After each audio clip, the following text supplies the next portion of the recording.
Hello to all my friends out there. Hi, you guys. So we meet again.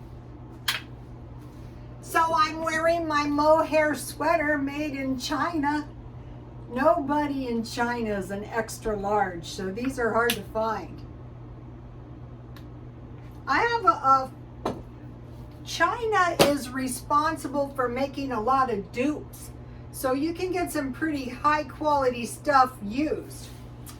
Okay, this video is last week of the month, most of the money for next month, food, gas, utilities, and what? Okay, so you get most of your money, say if you get most of your money the last week of the month, but it could be any week of the month. What are we gonna do concerning house, food, gas, and utilities? Okay, now don't crucify me for this. I know it's not the Dave Ramsey, okay? But if one person benefits, it's kind of worth it. So what we're trying to do is get through the first few months of the year without suffering too much. We are maybe gonna suffer. Okay, so all right. Okay, so we have 1 week left of the month, this month.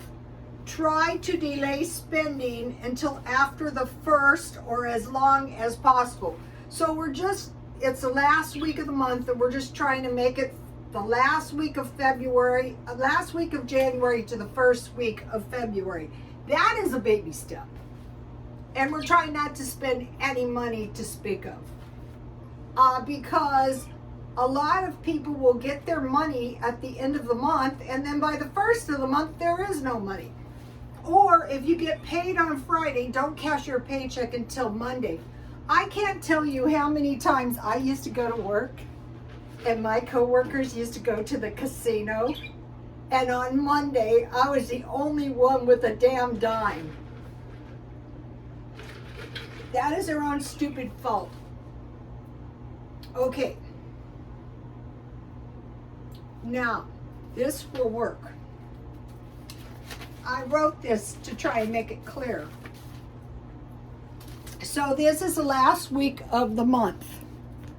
And we want to move all of our payments to the last day of the month. The very last day. So what we're trying to do on February 1st is we're trying to come up with 2 mortgage or rent payments.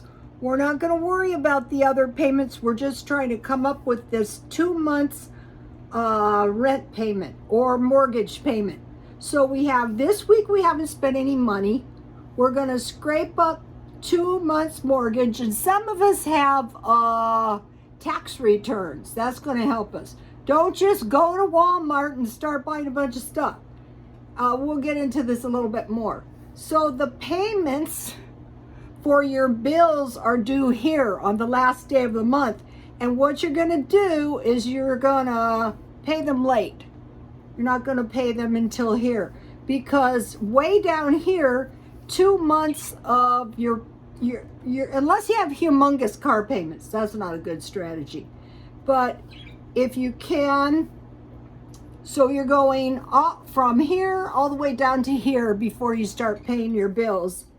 And then when you get to April, you would start the cycle over. This is a 10-week period of time. So you might be thinking, that is the worst advice I have ever heard. Well, think about it. You only have to deal with your mortgages. You don't want to pay your mortgage late. You don't want to make Chase Bank mad. But these other payments, most likely nothing is going to happen. Towards the end of the next month when you're paying them late, you can call them up and give them some sob story. And so when you start doing this, you're going to get better at it. So let's say you're trying to come up with this 2 months mortgage. So you might have some tax returns. You might have your inflation check, which is like these little bitty checks they're giving us. And you might have some cash back on your cards, and maybe you can pull that off. And then you're not going to have to pay your rent again until April 1st. Now, back here. Okay. So